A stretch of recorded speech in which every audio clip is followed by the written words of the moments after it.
The year was 1594, in the windswept lands of Orkney, Scotland. In an age when whispers of witchcraft carried more weight than truth, one woman's name was dragged into the merciless fires of suspicion: Allison Balfour. She was not a feared sorceress, nor a wielder of dark power, but rather a wife and mother who became a symbol of fear and cruelty in a society consumed by superstition. The island was plagued by anxiety, failed harvests, illness, and sudden misfortunes had left people searching for someone to blame. And in the eyes of church leaders and local authorities, witchcraft was the perfect scapegoat. When accusations began to spread, they rarely needed proof. A rumor, a neighbor's grudge, or the misfortune of crossing the wrong person could be enough to condemn someone to death. For Allison, that spark of accusation came when she was accused of conspiring with a nobleman, Patrick Stewart, the Earl of Orkney, who himself had been suspected of dabbling in dark practices. The charge was absurd, yet deadly serious. Allison was said to have bewitched people, bringing harm and misfortune through unnatural means. She denied the accusations firmly. But in a world ruled by paranoia, denial was meaningless.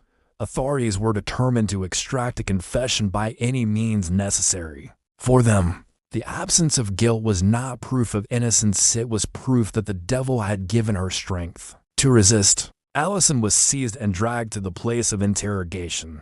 Here, in the cold, dimly lit chambers of Orkney, the instruments of torture awaited her. The iron boots, one of the most feared devices of the time, stood ready. These boots were not shoes of protection, but cages of agony. Constructed of heavy metal, they were designed to encase the legs of the accused.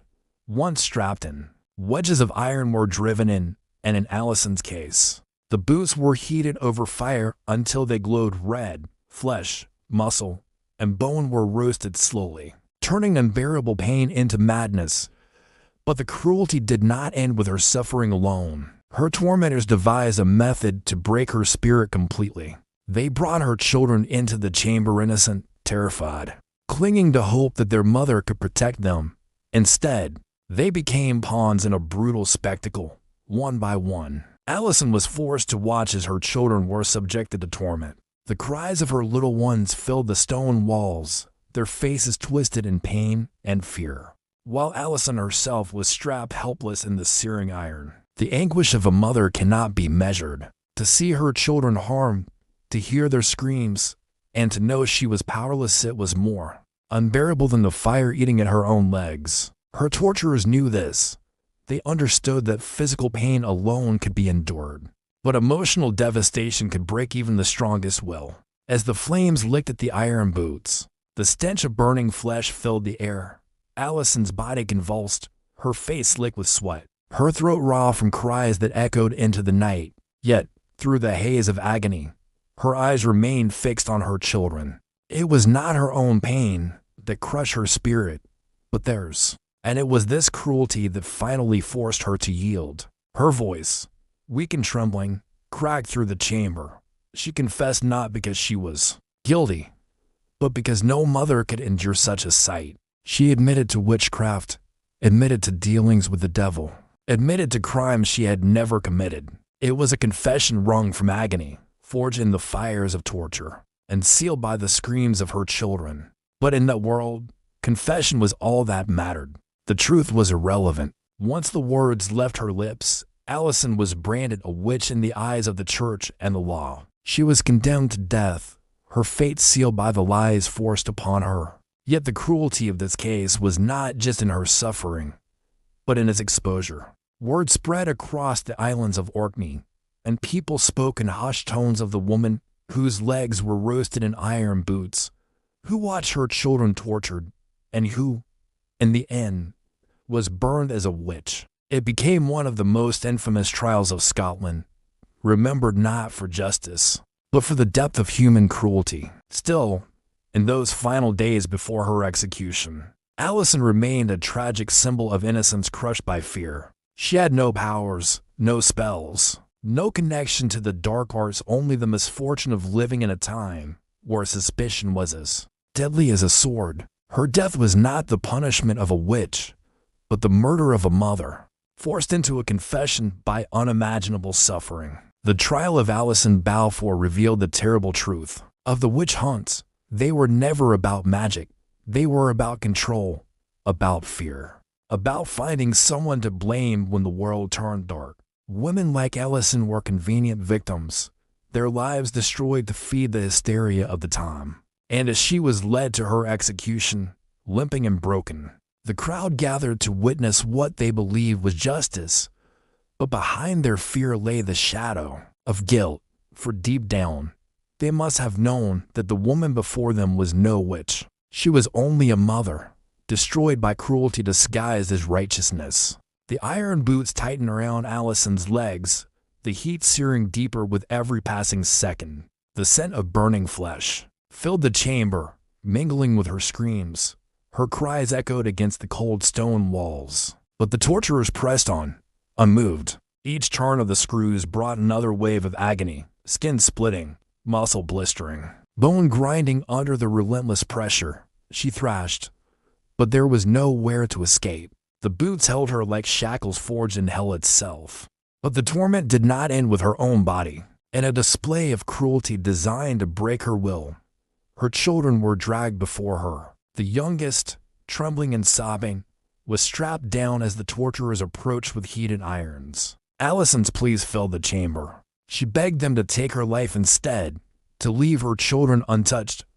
But her words carried no weight. The inquisitors wanted one thing only, her confession, and they would extract it by any means necessary. When the first cries of her children filled the air, Allison's spirit cracked. Her body convulsed with the pain of her burning legs. Yet the agony of watching her children suffer was greater still. Each scream from them drove knives into her soul. She tried to remain strong, whispering prayers through her clenched teeth, but the sound of their torment shattered her resolve. She could endure her own suffering, but not theirs. At last, broken by unbearable grief, Allison confessed. The words tore from her lips, not as truth but as surrender. She admitted to witchcraft, to making pacts with the devil, to crimes she had never committed. Anything to stop the horror being inflicted upon her children. With those words, the torturers smiled. Their work was complete. Her confession sealed her fate, though mercy never came the following. Days brought no relief. Even after her confession, Allison remained a prisoner of fear and pain. Her body, mangled by the iron boots, could scarcely carry her. Yet she was paraded through the town as a witch. The people, fed by rumor and superstition, hurled insults, stones, and curses. To them, she was no longer a woman or a mother, but a monster cloaked in human form. Few dared question the justice of her trial, for fear they too might be accused. When her execution day arrived, Allison was led to the place of death. Her legs, scorched in ruin, buckled beneath her, and she was carried by guards to the pyre. The wood piled high beneath her feet promised one final torment. As the crowd gathered, the inquisitors read aloud her confession, a litany of falsehood spoken under duress. Their words painted her as a servant of evil, as a danger to all. Bound tightly, Allison looked to the sky. Her face, streaked with tears, held no defiance now, only exhaustion. Yet within her final breaths there lingered the weight of truth. She had been innocent. Her children's cry still haunted her ears, and though they lived, the scars of what they endured would never fade. The torch was lit, flames licked at the dry wood, climbing swiftly. Heat rose around her, a cruel echo of the iron boots that had first broken her body. The fire consumed her garments, then her flesh. As the crowd watched in silence, some crossed themselves, others turned away, but none stepped forward to stop the ritual of death. Her screams carried over the onlookers until they were drowned by the roar of the fire. When the flames finally died, all that remained was ash and the faint memory of her suffering. Yet the story of Allison Balfour did not fade with the smoke for centuries. Her name would be remembered as one of the countless souls condemned by superstition and cruelty. She became a haunting reminder of the cost of fear and the brutality that men will inflict in the name of righteousness. Her trial was not justice. It was not truth. It was horror disguised as law. a theater of agony staged to uphold power and silence doubt. And though her torment ended in fire, her memory burns still etched into history as a tale of despair, of innocence destroyed, and of a mother broken by the twisted hand of torture.